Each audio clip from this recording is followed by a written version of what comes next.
He was clearly Jim Carrey. I could look at him and I could see he was Jim Carrey. Anyway, I say all that to say, that's how trans people make me feel. Jim Carrey is talented in a way that you can't practice or rehearse. What a God-given talent. I was fascinated with him.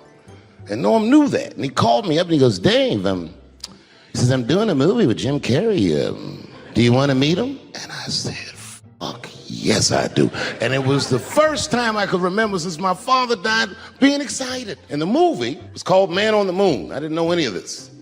And in this movie, Jim Carrey was playing another comedian I admired, the late, great Andy Kaufman. And Jim Carrey was so immersed in that role that from the moment he woke up to the time he went to bed at night, he would live his life as Andy Kaufman.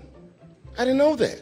When they said cut, it was still Andy Kaufman. So much so that everybody on the crew called him Andy. I didn't know any of that. I just went there to meet him, and when he walked into the room where we were supposed to meet, I screamed, Jim Carrey!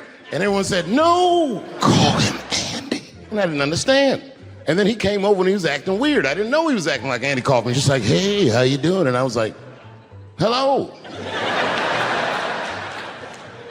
Andy? In hindsight, how fucking lucky am I that I got to see one of the greatest artists of my time immersed in one of his most challenging processes ever. Very lucky to have seen that. But as it was happening, I was very disappointed because I wanted to meet Jim Carrey and I had to pretend this was Andy Kaufman all afternoon.